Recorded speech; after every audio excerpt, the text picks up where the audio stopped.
Hello Grace Church, it's Jamie here. It's Tuesday the 7th of April and we're continuing with our Psalms of the day, and today we're going to be reading Psalm 37.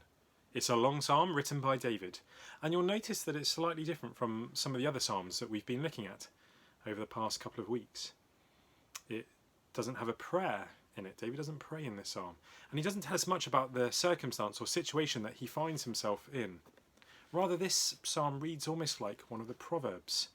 In here we have sound, practical wisdom and godliness from someone who has followed the Lord for many years. Writing in 1646, Nathaniel Hyde says this about this psalm. This psalm may well be styled the good man's cordial in bad times, a sovereign plaster for the plague of discontent, or a choice antidote against the poison of impatience.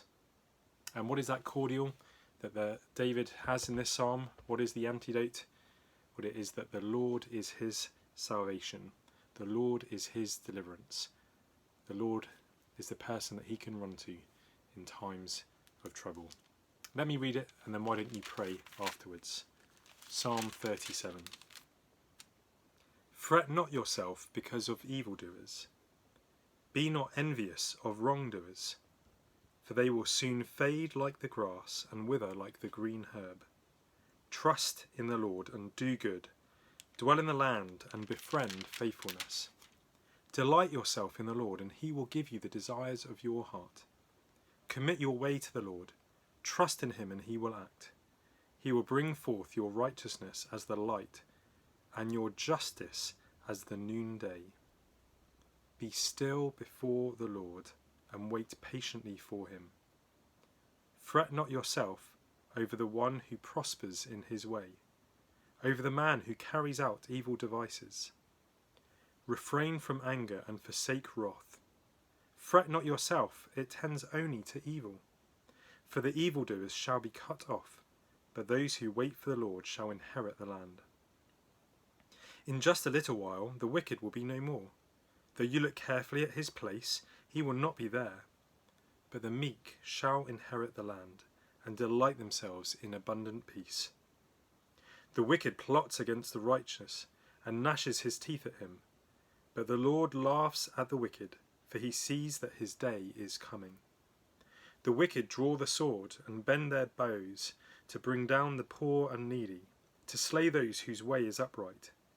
Their sword shall enter their own heart, and their bows shall be broken. Better is the little that the righteous has than the abundance of many wicked. For the arms of the wicked shall be broken, but the Lord upholds the righteous.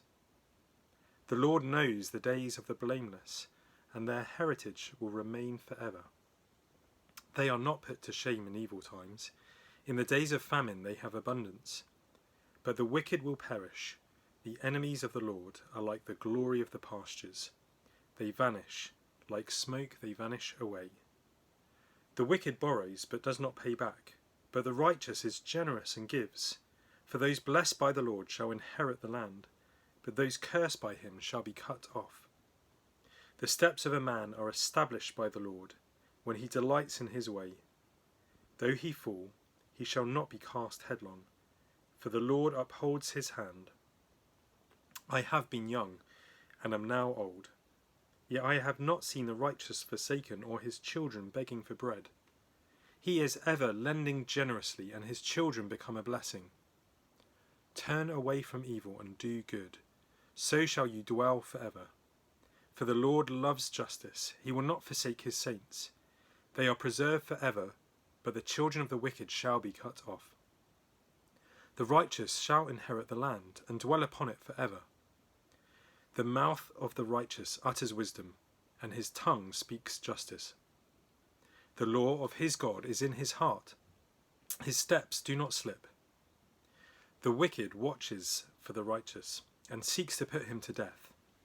The Lord will not abandon him to his power, or let him be condemned when he is brought to trial. Wait for the Lord, and keep his way, and he will exhort you to inherit the land. You will look on when the wicked are cut off. I have seen a wicked, ruthless man spreading himself like a green laurel tree. But he passed away, and behold, he was no more. Though I sought him, he could not be found. Mark the blameless, and behold the upright, for there is a future for the man of peace. But transgressors shall be altogether destroyed. The future of the wicked shall be cut off. The salvation of the righteous is from the Lord. He is their stronghold in the time of trouble. The Lord helps and delivers them. He delivers them from the wicked and saves them, because they take refuge in him.